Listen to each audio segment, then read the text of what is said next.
सतगुरु जोगी पीर धाम से समझेंगे कि बाबा जी का दर्शन पौनारी जी का किसको होता है और कैसे होता है। जो किसी भी अवतार का दर्शन, तो उसके लिए पहले श्रद्धा, जो ये साधना करते हैं, पहले श्रद्धा मतलब अटूट विश्वास, जहाँ अपने कल्याण की भूख।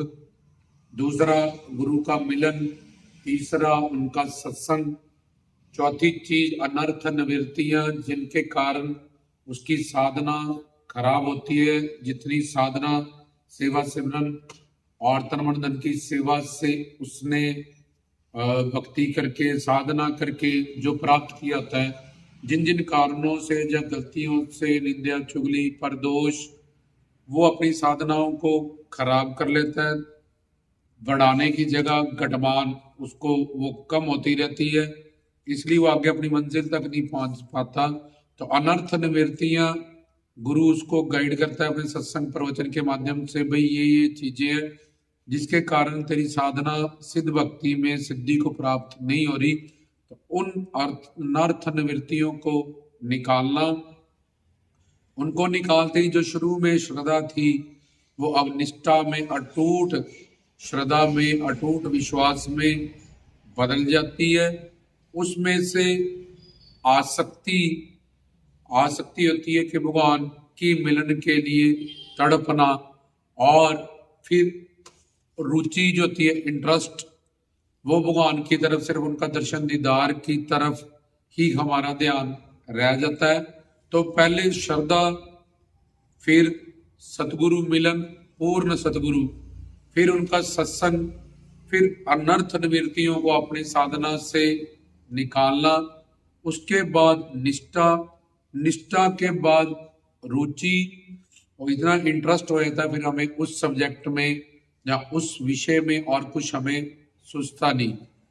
उसमें से आसक्ति, आसक्ति मतलब तड़पते, जैसे मछली पानी के बिना तड़पती है, ऐसे ही बाबा जी के दर्शन दीदार पाने के लिए हम तड़पते हैं। उसमें से भाव प्रकट होता है, प्योर भाव बाबा जी के लिए, जिसको कहते हैं भावग्राही है भगवान, जहाँ प्रेम वश है, उस भाव से प्रेम प्रकट होता है। फिर प्रेम के वश में है भगवान, उस प्रेम शक्ति के कारण बाबा जी का, जिसके जहाँ किसी दिव्य अवतार का, अलौकिक पूर्ण सतगुरु का हमें दर्शन दीदार होता है। तो बाबा जी का दर्शन ये कैसे होता है?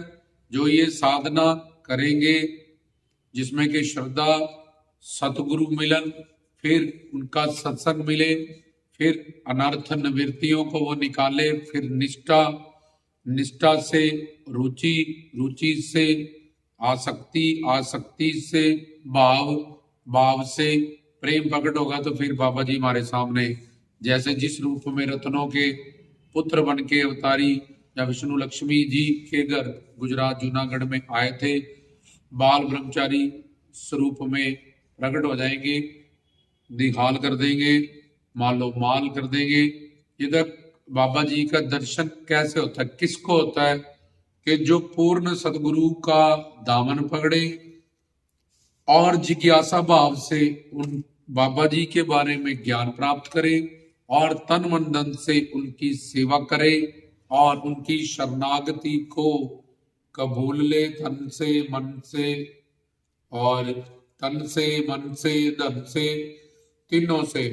तो अपनी मन बुद्धि का जो अपने गुरु के साथ है सत्संग कर दे, जुड़ाव कर दे, और तन जिज्ञासा भाव से ज्ञान सुने, तन मन धन की जो उसको सेवा मिले वो सेवा करे, और फिर तन मन धन की सेवा करने से मन शुद्ध हो जाए जब, तो अपने पवित्र पावन और दिव्य अलौकिक अद्भुत श्रोत्रिय ब्रह्मनिष्ठ पूर्ण गुरु सिद्ध पुरुष से शिव शक्ति का जैसे दाना सिरदान नामदान पहले प्राप्त करे, और उसके बाद तन मन धन की सेवा करके मन शुद्ध करके शिव शक्ति भी सदगुरु उसको, अपने उस शिष्य को शिव पिता परमात्मा गुरु के माध्यम से भी दान करते हैं, और फिर बाबा जी को उसको दर्शन दीदार होगा। ये साधना किसको होता है? जो गुरु बनाएंगे, जिज्ञासा भाव से उनसे ज्ञान प्राप्त करेंगे, और तन मन धन की सेवा करके उनकी शरणागति को कबूल लेंगे। कैसे होता है और साधना का प्रोसीजर बताया कि इस तरह से कोई भी बाबा जी का दर्शन कर सकता है। जय बाबा जी।